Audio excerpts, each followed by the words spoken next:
Hey everyone, welcome back to my channel and welcome to my September reading wrap up. This is probably going to be a very quick one because despite the fact that I was going to try and push through and get in a really big reading mood in September, I only managed to read a grand total of 3 books, which is pretty dire for me, but considering that I read that same amount in 2 months, I would say that's pretty good going considering the mood that I've been in. So without further ado, here are the 3 books that I read in September. So the first book that I read in September was Sunrise on the Reaping by Suzanne Collins. This was actually on a TBR, I think a couple of months prior. I just didn't really get around to it, and I think when it was on my TBR, by the time I thought about reading it, I wasn't really in the mood, and I just think I ran out of time.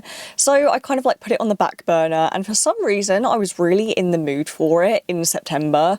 I'm not sure why, and I thought, you know what? I'm going to read it and hopefully it's not as bad as the previous book, which, what was that? Was it Ballad of Songbirds and Snakes? I didn't like that book. And I think that's also why I put it off, because I was terrified it was going to be the same.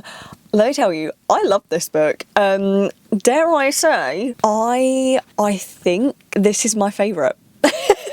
I do like the original trilogy, but the problem is I think I watched the films before reading the books, and so I feel more strongly about the films. But this is the first book that I've read within the Hunger Games universe that I have thoroughly enjoyed, and honestly, I cried.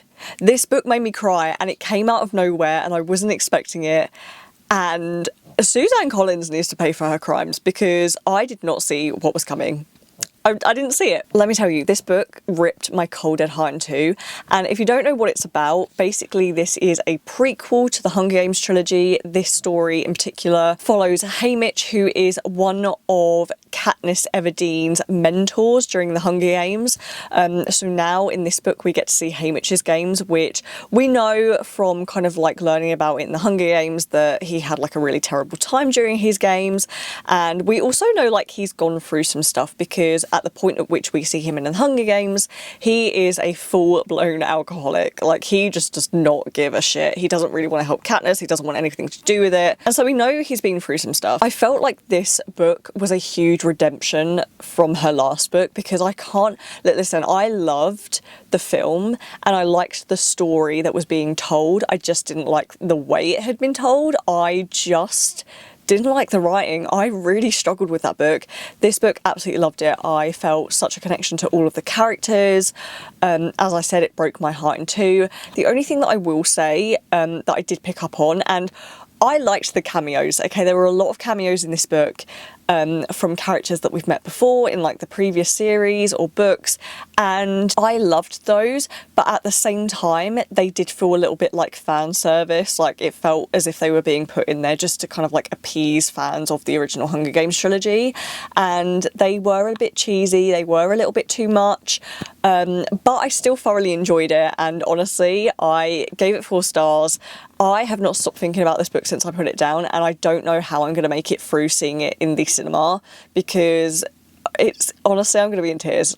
I'm going to be in tears. I do also want to put here as well, Suzanne Collins, can you stop putting songs in your books? I don't want to have to read lyrics. I literally skipped over that shit.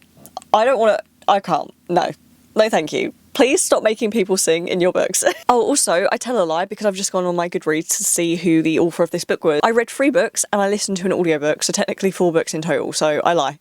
4 books in total, okay, that sounds a lot better now. So the second book that I read in September was Dance of Thieves by Mary E. Pearson. This was a book that was on my 2025 TBR, and do you know what? I'm glad I got it out of the way. I've done it, I've ticked it off the list.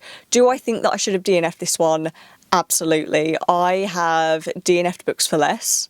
I didn't like this book. I didn't like this book at all. So essentially this is a YA fantasy book and we are following 2 main characters. We have our first character named Cassie, and she was like a common thief, and then she's kind of taken into the royal court and now she works for the Queen, and the Queen has sent her on this mission to do something that we don't know.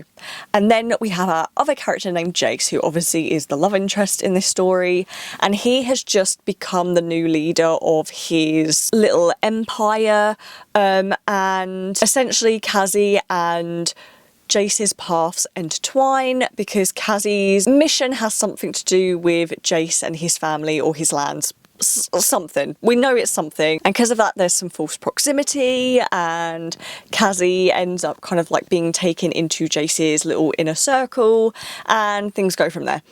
That is pretty much all I can say about this book, because in all honesty there really wasn't a lot to it. I didn't think that this was a very good fantasy. I don't think it was very well written, and I don't know whether it makes more sense if you read The Kiss of Deception, which I did not realise was in the same universe as this book takes place in. I think this is a prequel to that. None of it made sense. I didn't feel like the world building was all that well done. The fantasy was leaning a little bit more political, and usually I love that kind of thing, but I didn't really understand what was going on. Like, it just felt like nothing was really well fleshed out. The romance didn't even save this book either, because it happened very instantaneously. Like, within the first 100 pages, I think they kissed and they were like having feelings for each other, which I didn't love that much. So even the romance couldn't save this book, which was really annoying, because I feel like that should be the easiest thing to write about. And I do have to say that with all that being said, I definitely won't be reading the next book. This is only a duology, and I was just really hoping I was going to like this one, because so many people have said how good it is, and I didn't like it. I gave it 2 stars. I don't really know if I'm interested in reading any of this author's other books. That remains to be seen. They're not something I'd rush out and read. I was just very disappointed by this one. Now, I am going to quickly briefly mention this one, because it was the audiobook that I listened to in September, and I haven't written anything down because it is a book in a series that I've read before, so I don't really want to say much on it. But I ended up listening to Air of Fire by Sarah J Maas, which is, well, depending on who you are, for me, I'd say it's like the 3rd book in the series, obviously not counting Assassin's Blade. A lot of people would say it's like the 4th book in the series. I always say 3rd. But there's nothing really else to say. I've already read this before. I don't really want to go too much into it. But the series basically follows a young assassin who is taken into the palace of the king to take part in some sort of like competition to win her freedom. And if she wins that competition, she ends up having to be like the king's assassin of sorts. And yeah, like the plot gets a lot thicker than that, and I don't really want to mention anything other than that. Let me just say, I love torturing myself, and I love putting myself through trauma again. Because this series now is nothing but traumatic, and I love it. I nearly cried multiple times listening to this audiobook. I just love this series. This series has my whole heart and soul, and nothing will ever match it. And I'd be very surprised if anything ever does. So then the last book that I read in September was actually a recent new release, and I didn't really have this on my radar because I've only ever read one other book by this author, but this book took my interest because it pops up on Amazon randomly. I saw the cover, it was giving Gilmore Girls, it was giving autumn, the weather is a lot colder now, the leaves are falling off the tree, it just gave me good vibes.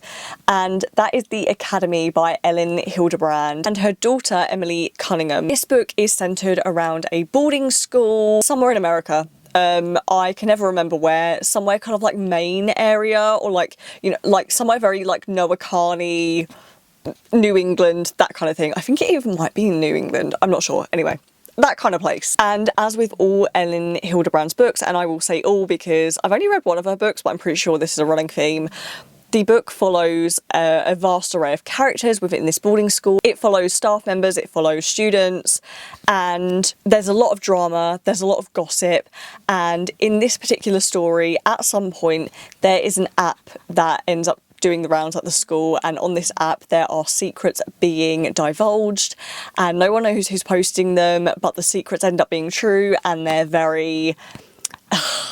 The secrets are something to sink your teeth into. They are not the kind of things that you'd want as public knowledge. And so the story kind of revolves around trying to figure out who's putting these things on the app, and like, you know, trying to figure out what to do about these secrets that are coming to light. This is just a super fun book, and I was a little bit worried when I saw it was co-authored by her daughter as well, because I've read, or I tried to read another book that was co-authored by a author and her daughter, and I ended up DNFing it because it was so bad, and I didn't really even get that far in. It was just awful.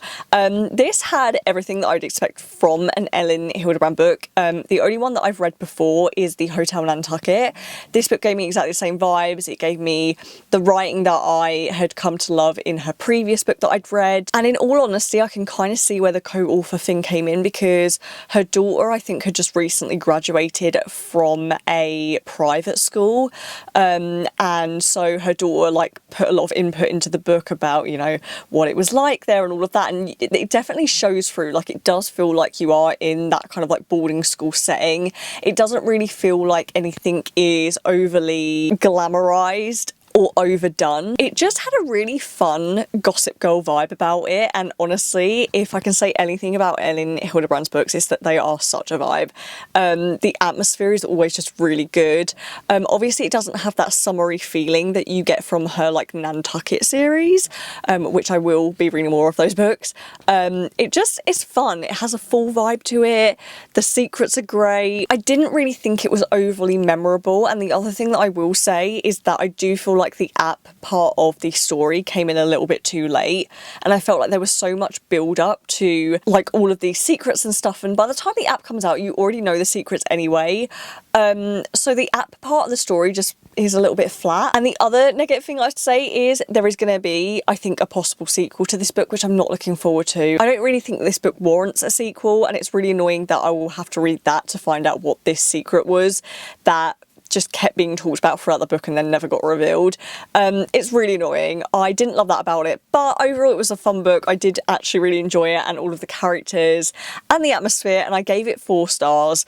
There's just something so easy about reading her books, and I definitely think she is going to end up being an auto-buy author for me, for sure. I've currently realised that the time that it took to film this video was 15 minutes, and I think that's the shortest wrap-up that I've ever done. So those were the 4 books that I read / listened to in September. Let me know in the comments any really good books that you read in September, or let me know a book that maybe you didn't like. I would love to know. If you enjoy this video, then don't forget to give it a thumbs up, and if you want to see more content from me, then don't forget to subscribe, and I will see you guys in the next video. So bye guys.